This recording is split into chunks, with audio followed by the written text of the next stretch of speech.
Hey guys, welcome to Yesterday's Coffee, the podcast where we chat about fitness, nutrition, and business all over coffee that may or may not have been brewed yesterday. Today we are talking about travel in relation to fitness goals. So the person that's always going to travel for business, or maybe they're going on vacation, we're going to touch on a couple different scenarios and a little bit of everything. I would what say, are best practices here? Yeah, focusing mostly on people who travel for work, because that's a question we get a lot. Mm-hmm. We get a lot of clients, a lot of virtual clients who travel frequently and might spend 2, 3, 4 weeks away from home at a time, and that can obviously make things pretty difficult if you don't have the benefit of the consistency of a kitchen or being in the most control of the food that you have access to. Right.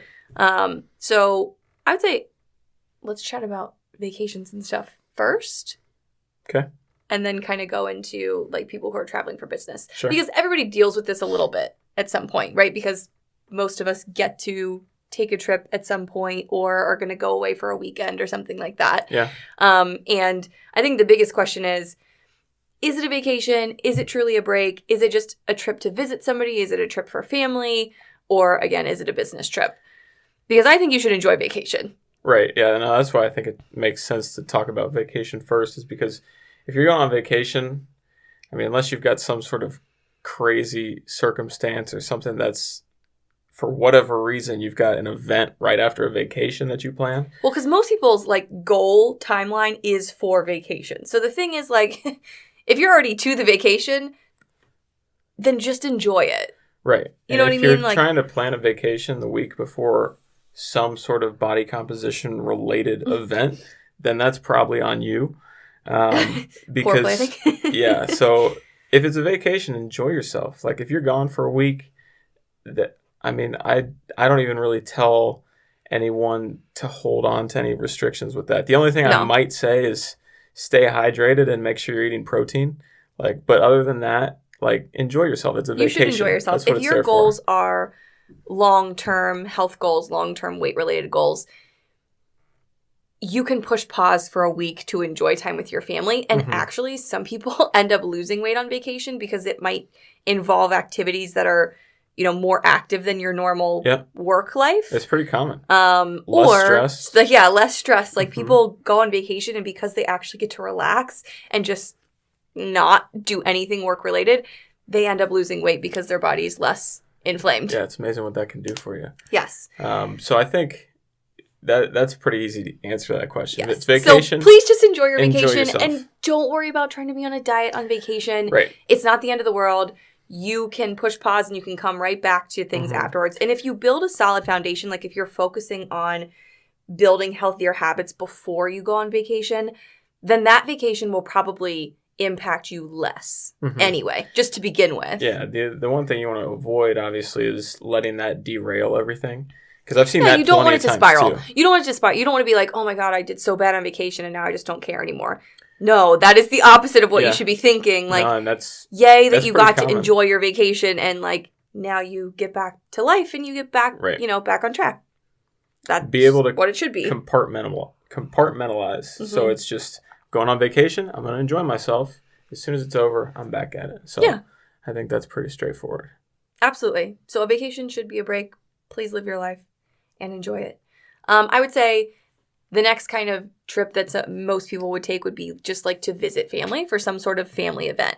Not necessarily holiday related, could be, could not be. But if you're just taking a trip to visit a family member, I see this, I feel like a lot of times with my older clients who are going to visit like kids or grandkids or whatever. So obviously you have a little bit more control there. And if you do have some sort, maybe, but I would say probably. Like if you're going to go visit a family member and they have a kitchen, that's obviously more control than not having a kitchen, right? So, or depending on the types of family members you stay with, maybe they cook better, maybe they don't, maybe you can help influence that. I don't know. But if it's just a trip to visit family, then I would say you could still hold on to some of the, healthy guidelines in terms of trying to construct meals with, a clear-cut protein source and a fat and a good carbohydrate choice and getting some vegetables in. Like you can still stick to some sort of loose guidelines. Yeah.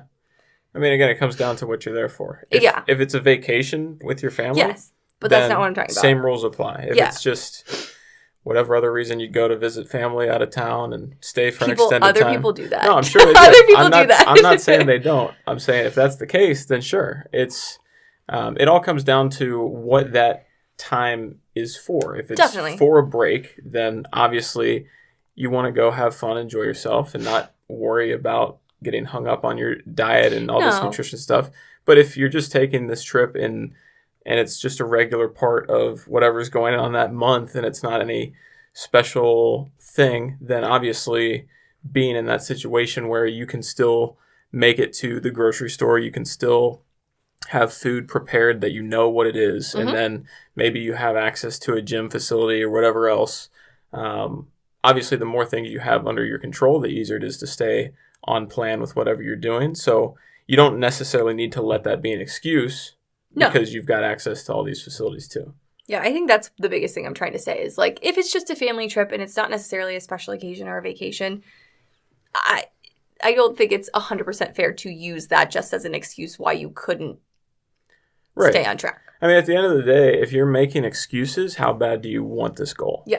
Like, if this is something you're really passionate about achieving, then if it's some random trip you're taking to a family member's, it shouldn't even cross your mind that, I'm just going to cheat this week because I'm at mom's house. Like, that shouldn't even really come up. Yeah, definitely. So most commonly, I would say, out of all these scenarios would be people who are traveling for business or traveling for work. Right. This is where the situation's obviously a lot different, because now we're talking about not really having a baseline of being at home, going to a consistent grocery store, going to a consistent gym. So there's a lot of variables up in the air, and it obviously is going to be different person to person depending on what your job is, how frequently you travel, and how and what the lengths of time are. But I mean, this is definitely a struggle for a lot of people who do have to travel for work. If you're spending about as much time at home as you are traveling, that's where things get tricky. But it's still not an excuse. And if you do truly have health goals or weight-related goals or body-related goals, you can successfully work towards them. Yep. You just have to plan ahead. I think that's the biggest thing, is you have to be able to look ahead to what that trip is really going to look like, where you're going to go, what you have access to, where are you going to be staying? Are you going to be staying in a hotel where you have a kitchenette, or you have access to, cooking tools and cooking utensils? Are you going to be near a grocery store where you can shop? Do you have to rely on restaurants or, the food that's available to you, room service? I mean, you have to kind of look ahead to see what you have to work with first, and then plan accordingly to how you're going to fill in the rest of those gaps. Right. I think it really comes down to doing more work up front. So at the end of the day, the plan that you're trying to execute is still the same. You still have specific macro targets you're trying to hit. You're still getting consistent exercise in through the week, depending on what you have access to. But like Alexa was saying, it comes down to the work you're going to have to do up front. So instead of me being at home and I know where the grocery store is and I know where my gym is and I do the same thing every single week, if you're traveling to a new city, or maybe you're constantly traveling to the same cities, then figuring out, okay, where am I staying? What do I have access to in the hotel? What do I have around the surrounding area? And it's not always going to be perfect. You're not always going to have a full kitchen available. You're not always going to have a full gym facility available. But there are still things that you can do. But it doesn't have to be a surprise is the thing. It never has to be unexpected or a surprise. Right. Because if you know that type of stuff going in, you can make adjustments ahead of time. Yes. And so I've had tons of clients that travel, and it'll vary where they end up. Sometimes they end up and the hotel's got a fully decked out gym, and it's like fantastic. Other times they've got an adjustable bench, dumbbells up to 30 pounds, and a treadmill. Yeah. And it's like, are we going to just give up for a month? Absolutely not. But you also have to manage your expectations there. So if I'm somebody trying to work on my 1 rep max squat, and then I've got to take a trip where I can only use bands and some light dumbbells for 2 weeks. Obviously, I'm not going to be getting that much closer to my goals there, but I can still do a lot of really good work to maybe build up some other areas that I wasn't so focused on. Like a lot of accessory work or, smaller things. No, and I would say, you're always going to have some amount of heads up I would say most people, are going to have some heads up to where you're going to be staying. Mm-hmm. So you're going to know what hotel you're going to be at. You can call the hotel and see, if they have a fitness center. Yep. You can see if, your room is going to have a kitchenette. If not, you could potentially see if you can upgrade your room at that point, depending on, who you work for and what your situation is. So you do have to put the work in up front. But again, like Kyle said, I would say a lot of my clients who travel do go to the same areas frequently. Yeah, it's pretty common. If you're going to be in the same city, I have clients who travel who literally go to the same exact hotels every time they travel. So get familiar with those things. And if you're going to be in the same places, start making a list of what's available to you and keep it for future reference so that you have to do less planning in the future. That's going to make your life so much easier. Yeah, exactly. So in terms of how to fill in those gaps, right? So now we've planned ahead. We kind of know what we have access to, if we can be shopping or if we're going to have to rely on outside food to eat. So what are some things that might be able to fill in the gaps to make sure that we're getting balanced meals while we're traveling? So first it comes down to what you've got access to. So if you've got a fully equipped kitchen, you've got a grocery store nearby, and you can go prep everything like you're at home, obviously that's the best case scenario. Every aspect of the plan that you can control is going to be best case. Now, let's say that we don't have that kind of access and we're going to have to rely more on just eating out and just quick things that you can grab and go. Easy things to take with you are protein bars, protein powder. So most of the time, people are going to struggle getting protein in. So having some sort of supplement like that can be really useful. Because it's quick, easy on the go, doesn't require any sort of preparation. Other things that I really like are things like jerky or like a cottage cheese. If you've got like a refrigerator, something you can store there. Again, very easy protein sources. And then really just anything else that isn't going to take you a ton of time to prepare. Do you have any examples offhand? For actual meals? Just anything in general that you would typically recommend with clients that are traveling. So I would say the two biggest things to look for, like in a hotel room, like you don't even necessarily have to have a kitchenette at this point. Honestly, if you have access to a refrigerator, that's amazing. Yeah. I would say a refrigerator would be the most important thing because there are plenty of cold options that are going to give you balanced meals. Oh, I'd say it's pretty common too. I don't know that I've been to a hotel that didn't have fridge. And I think it depends on, what kind of room you have, but I feel like a lot of people traveling for business typically have access to a refrigerator. Yeah. So if you have access to a refrigerator, you have lots of options. Like Kyle said, you could potentially have some single serve, cottage cheese or Greek yogurts or string cheeses, or you could go to the store if there's one available, or even a gas station I feel like usually has like hard-boiled eggs available. Yeah. You could store some hard-boiled eggs in the fridge. You could go get some salad kits. Anything that's like in the in a grocery deli. Yep. Or yeah. like a prepared foods counter. Maybe they have some pre-prepared like vegetable salads or something like that. So you do have a lot of cold options. And then you also, if you happen to have a room with a microwave, then you literally are, for the most part, unlimited except by your time. Yeah. And creativity. But again, this goes back to the planning. You have to think ahead and you have to plan ahead. But again, I would focus on, where you're going to be purchasing the food and getting options that are already pre-prepared. So I honestly wouldn't even think about cooking. I would say mostly what's available to you that can just be thrown in the microwave or eaten cold. Yeah, no, that's a great way to set yourself up. Now, let's dive into what's inevitable with this, and that's eating out. So obviously, there are a number of things that aren't great for you if you're going out to eat. And I think a lot of people will tend to go that way. But there's also a lot of very simple things that you can do without necessarily having to know every single macronutrient of everything that you're consuming at a restaurant. And that's also not to say that it's impossible to get that stuff, because more often than not, if you're at a restaurant, especially if it's a chain or anything like that, you can ask the server for a printout of their nutrition information, or they'll be able to direct you to it online, and you'll actually be able to pull up that info. And so that also kind of goes back to preparing ahead of time. Yeah, you should always look at these things ahead of time because I know in the moment you're not going to want to do the work. Right. I can tell you right now, especially if you're with a client. So if we're talking about like if this is a business trip and you're going out to eat with other coworkers or potentially clients, I know you're not going to want to ask for the nutrition facts or, be that person. So come with a plan and know exactly what you're going to order before you get there. Yeah. So that's going to make you the most successful. But you can always ask for items like there will always be a protein option on the menu. And you can ask for that protein option to be prepared in a different way, a way that might be a little healthier or without butter or oil. You can ask them for those things. Vegetables, a lot of time at a restaurant, are going to be cooked with some sort of oil. So if you're trying to balance out other fats in your meal, you could ask for those vegetables to be steamed or prepared without oil. Yep.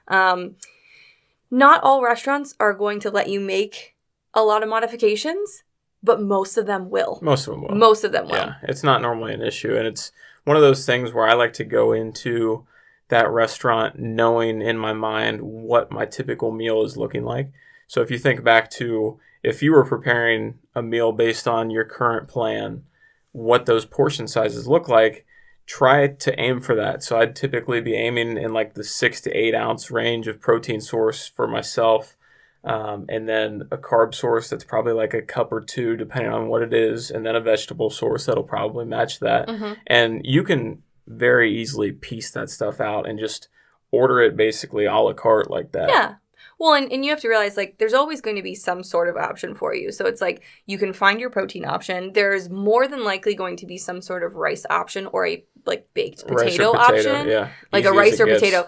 So simple, so easy. Mm-hmm. And then a vegetable. Everybody's going to have a vegetable of the day. Yeah. And more than likely, you can get that vegetable steamed if needed. You might not even need that. Like, it just depends on what you're there for. Right. I would say the other big thing with eating out that people always worry about is the drinking. So if you're on a business trip and you are taking a client out and you are worried about the whole alcohol aspect, I would say this to you. Do not feel obligated to drink with your client.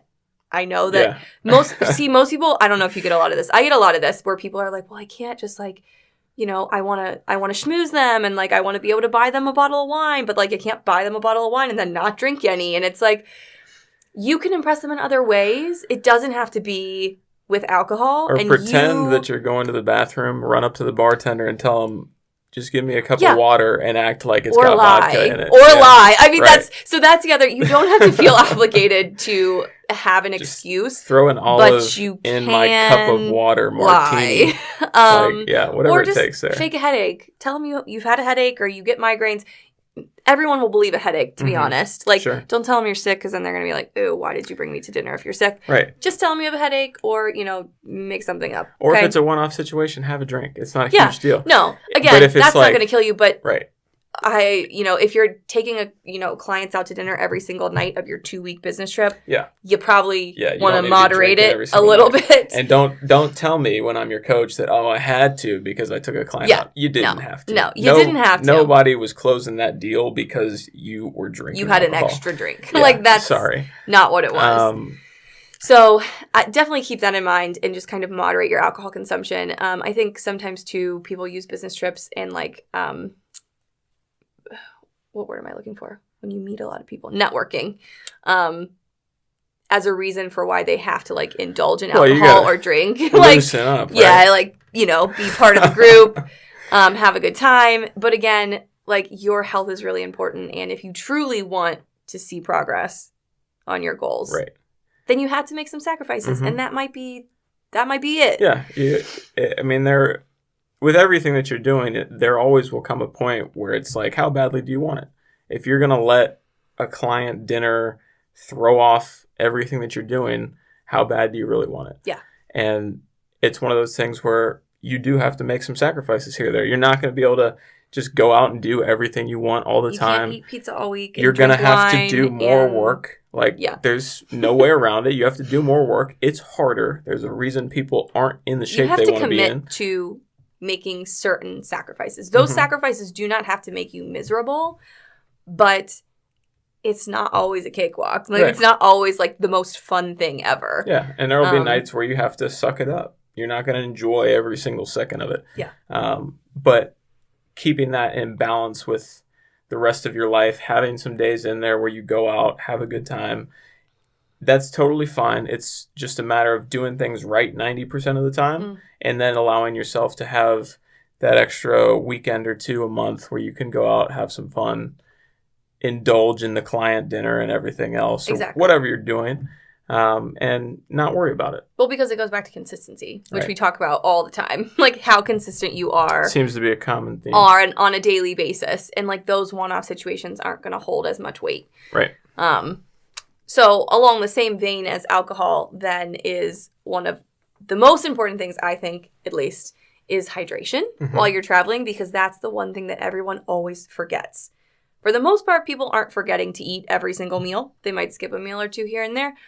But everyone forgets to drink water when they travel. People, they don't bring a water bottle with them. They, are probably loading up on sodas or energy drinks to potentially stay awake through a flight or while traveling on the road, drinking coffee at seminars or conferences, and maybe you get like this little 8-ounce water bottle at the seminar. So I think you have to make water a priority, and you have to bring your own water bottle. You should, if you're flying, you should bring your own water bottle to the plane. You should always bring your own water bottle to a conference or a seminar. Obviously, if you're traveling by car, that's not an issue. Right. I guess you do have to think about bathroom breaks, but suck it up and take the 5-minute bathroom break, because your body will thank you later. A lot of times people end up retaining water or feeling really bloated after traveling by plane or by car, and loading up on your water can help combat that. But also it keeps you healthy, so you should do it. Drink water. It's good for you. Drink water. And I think real quickly, touching on kind of the exercise piece of things, obviously if you've got access to a great gym facility, awesome. We kind of touched on this a little bit earlier, but if you don't have access to everything you normally train with, you don't need to make that a complete throwaway week. You can still do a lot of other stuff. And what I would highly recommend is changing up what your training looks like on those days to something that you're not normally accustomed to. Yeah. So if you've been doing a lot of really heavy strength training and you don't have access to that equipment, then maybe you do yoga for a week, or maybe you do just like high rep calisthenics, something that is totally different to what you're used to doing, because then you can still target some benefit from your training. It's not just going to be throwaway, super lightweight, going through the motions kind of reps. It's going to be something that you actually get an effect from. And you can still leverage those weeks for a positive gain in something that you might not have focused on elsewise. Yes. Well, and it's like, again, look ahead to see what you have to work with, what you have available. Think ahead. Make the decision of, okay, I'm going to try to commit to keeping all my workout days the same, or I'm going to, because I know I'm going to be busy this day and this day, I'm at least going to commit to 2 days while I'm traveling. Right. Look ahead and make a commitment for the days that you're going to try and get activity in, and then try and figure out how that activity is going to fit. So like Kyle said, whether it's completely switching up your routine, whether it's being in a hotel that has a fitness facility or finding access to a local gym, whether it's having a workout that you go through in your hotel room, maybe you bring a couple bands with you or something that's easy to pack. Or if it's just like getting up and trying to get out during your free time and walk around the area, just try to stay active in some way, I think is the most important part. Absolutely. I mean, if you have to go outside and just like walk some hills or walk some stairs at a conference center, like do that. Yeah. Get some movement in, use what you've got available.